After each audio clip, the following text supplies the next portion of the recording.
Welcome to The Relocated South African, a show for navigating immigration from South Africa for a better future.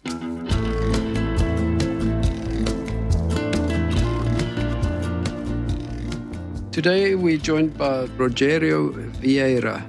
He also lives in Lagos in Portugal. And good morning, Rogério. Welcome to our podcast. Good morning, Jan. Thanks for having me. Rogério is also from South Africa. I think he said to me he's been in Portugal for 8 months, living in the same town as I do. And Rogério, so you guys have only been here for a relatively short while with a family and so on. What's your experience been to date?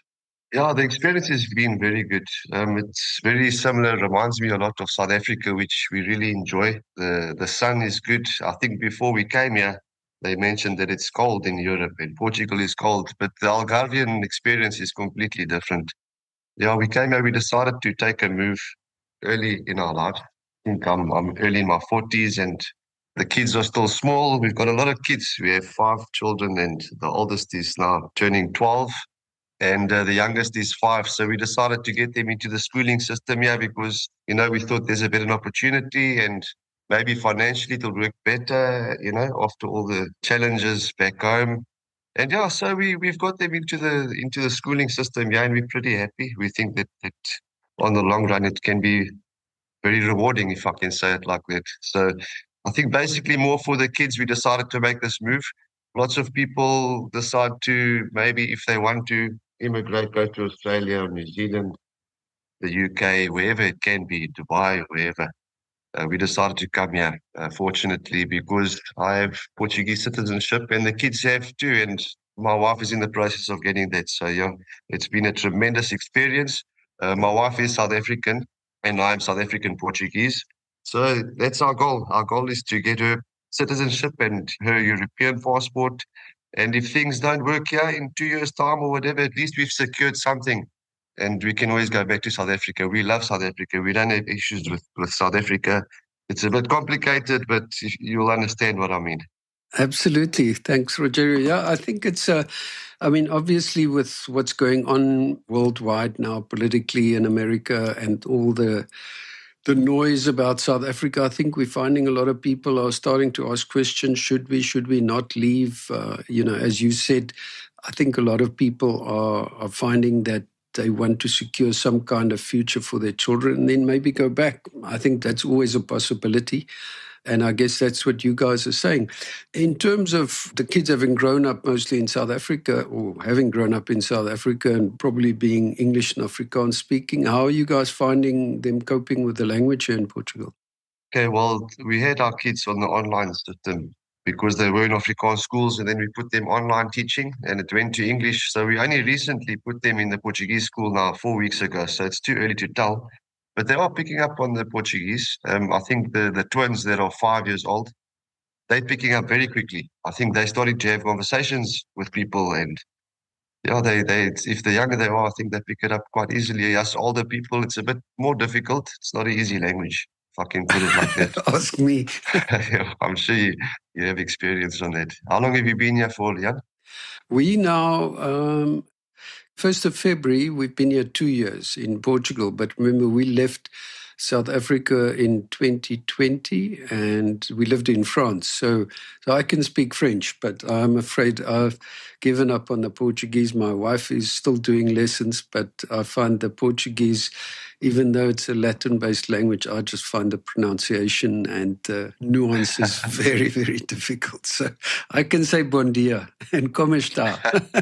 Hopefully we'll get there.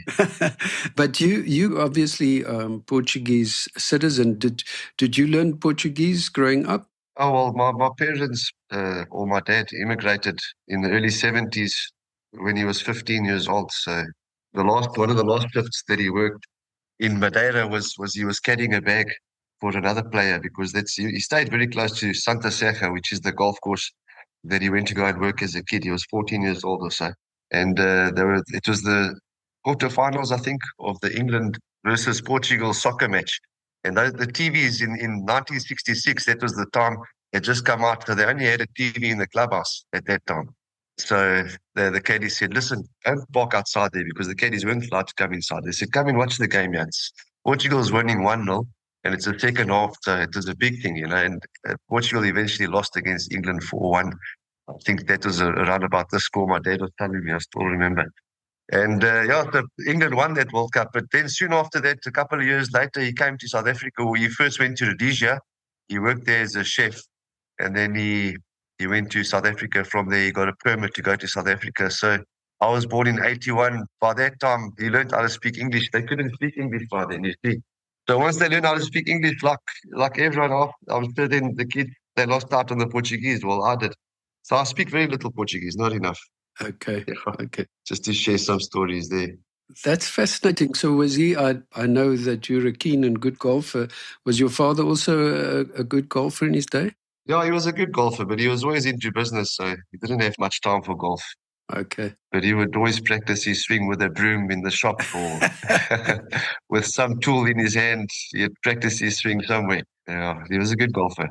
That's absolutely fascinating, and we live in a paradise for golf. It's a great place for golf, although, as you and I know, the weather the last few weeks has been absolutely dreadful. I think the people from the UK are saying they're better off being back in the UK than on the Algarve, but I'm sure it will pass. It's necessary for the dams. That's very good. So, Rogerio, the other question, obviously, on the schooling, are you guys, as you said, it's early days, but I mean, things that for us were very important when we got here was like, medical facilities. Obviously, with a family, it's very important to have good medical, to have good schooling, to have the safety that we're not used to in South Africa and those kind of things. Are you guys quite happy with what you're seeing around Lagos and Portugal? Yeah, we're quite happy what we see. I mean, the medical, we do take out a small private plan, which helps us to get us better access or quicker access into the hospitals if something happens. And yeah, the pharmacies, everything, it all operates very good. We're happy how things are operated, yeah. The schools have different levels. We're still investigating what schools to. I believe that the closer you are to the school, then that would be your public school if you had to go into the public schooling system. But as far as I hear, it's very good. Yeah, it's excellent. The schooling system, the education is good. And yeah, we're looking forward to it. And there's many schools around here. Lots of kids. I mean, the classes are very little. The students in the class, I think, around about 12, 15 at max students per class. So if you're looking at a radius of 5 kilometers, maybe you've got like 2-3 schools around it. But the schools are plenty for the kids, and the education is apparently very good. Oh, well, that's awesome to know, because I think a lot of people, when they leave, as you said earlier, people look at places where it's, say, English, like Dubai or maybe Australia, New Zealand, try and keep the same lifestyle that they would have had in South Africa and end up finding big South African communities. I think here it's slightly different. There is probably a big South African community, but we find that we haven't really slotted in with a lot of South Africans. I don't know what the case is with you guys, but we're finding at the golf club and paddle and things that we do, there's a lot of French and especially I cycle, so there's a lot of French cyclists. There's a lot of Swedes at the golf and at paddle, and lots of English people. So that's also good for me. I don't know how you guys find that, or do you miss the South African community? Yeah, well, there's lots of groups. I think my wife joined a group now called the SA Ladies or something, where there's like 500 followers. But if we first went to school with the kids and we started hearing the South Africans and, you hear the background, the voice, and then we started realizing, geez, but there's lots of South Africans here. So there must be like 5 families there in a small school with just 100 students. So the South Africans are plenty, but like you say, I mean, there's a mixed nationality of Swedes and Russians, even from Holland. And it's nice because, I mean, everyone comes from different backgrounds and we all respect each other, and it's nice. We see it in the golf courses, and my wife does also the exercises. It's nice. It's a nice feeling to know that everyone is one.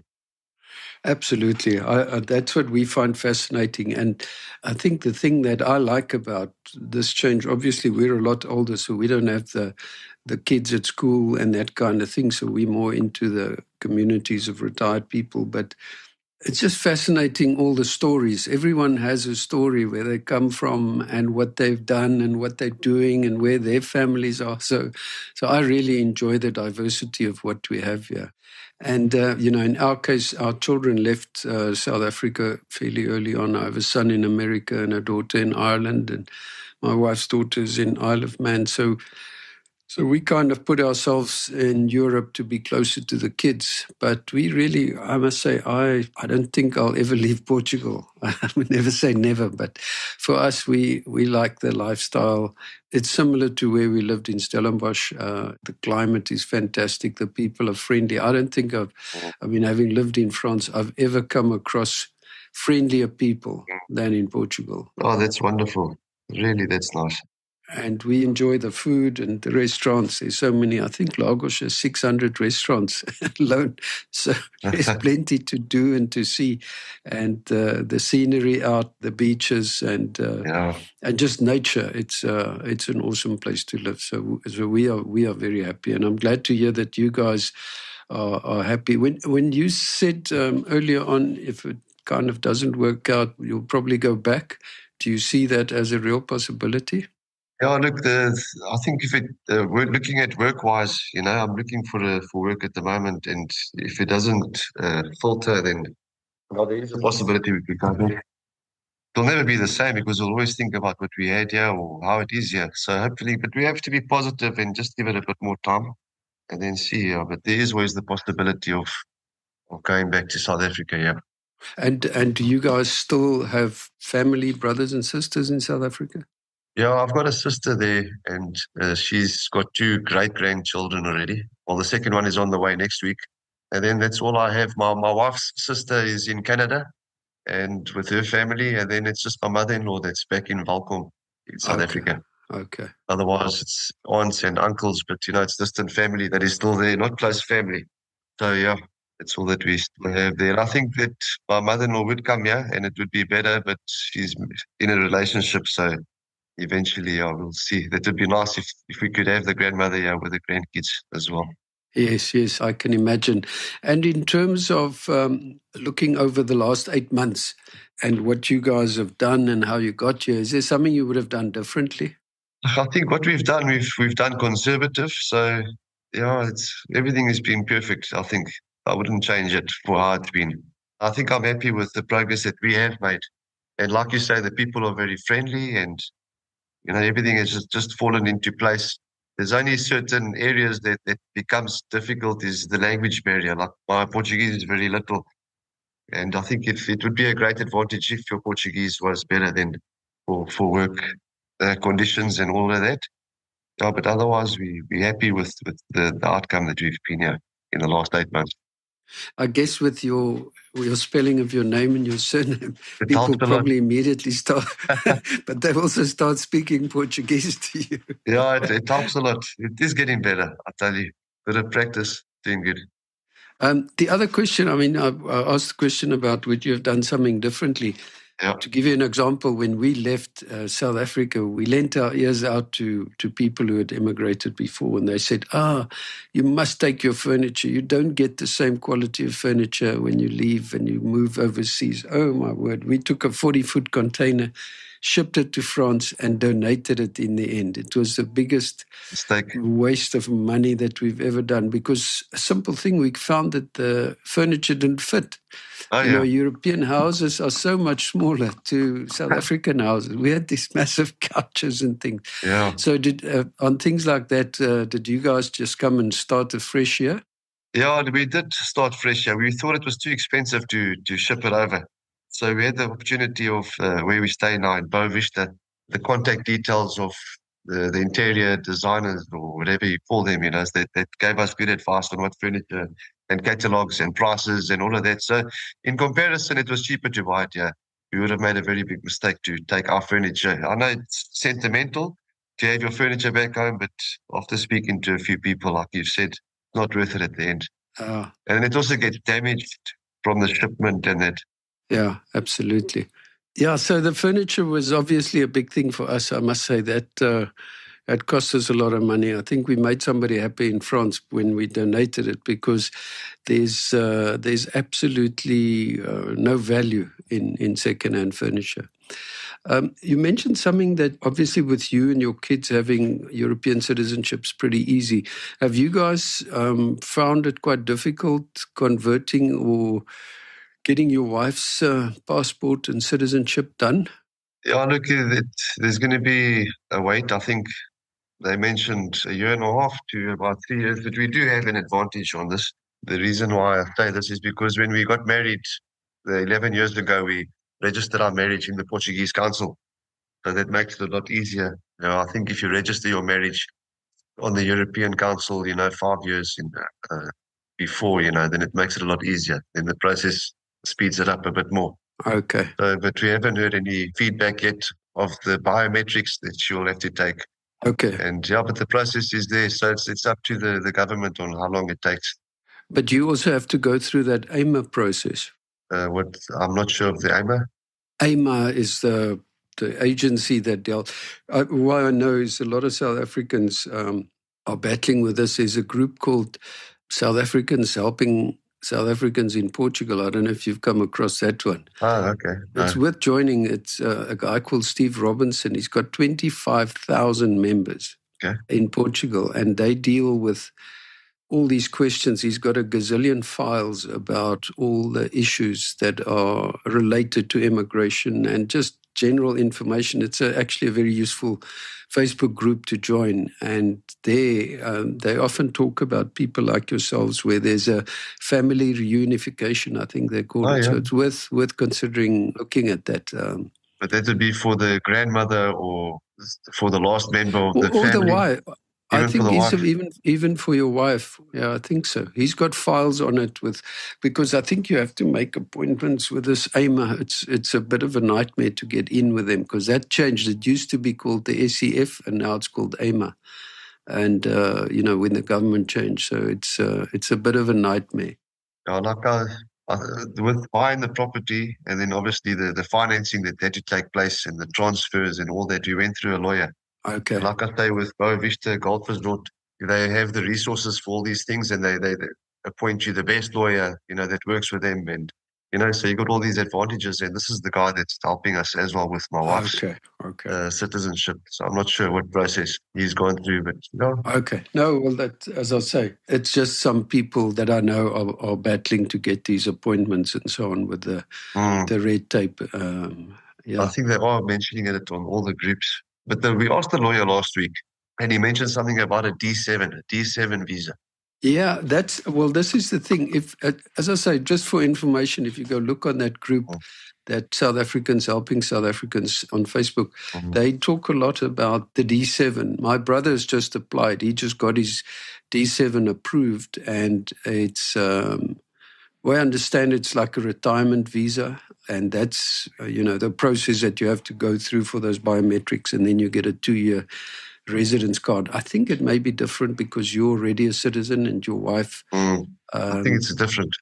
It's probably not a D7, but anyway, the lawyers, they should be the people who know. The D7 would be for our mother-in-law if she had to come and live with us. Absolutely. That's the retirement visa, yeah. Okay. But it is also just the process, but it is very doable. So, just one last question. If you have to advise a friend or somebody in South Africa now on leaving the country, and what would your advice be? What's the most important?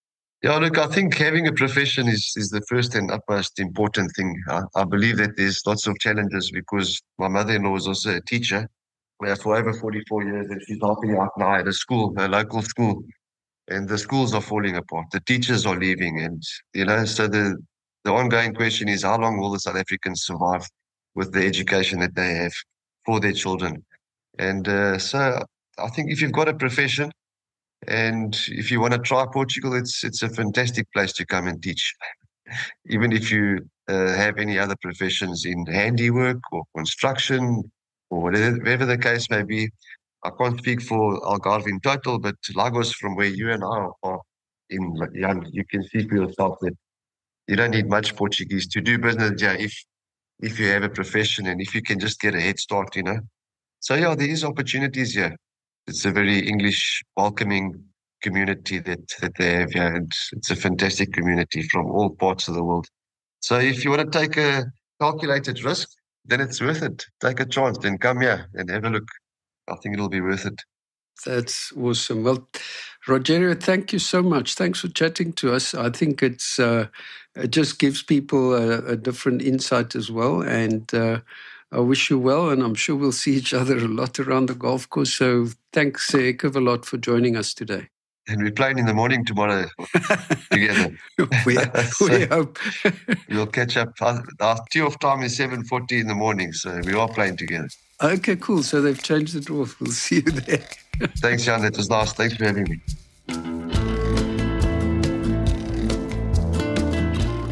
Thanks for listening. If you've enjoyed hearing about our experience of relocating from South Africa, why not subscribe to the show so you can hear more from people who have left South Africa for a better future abroad. Thanks, and until next time.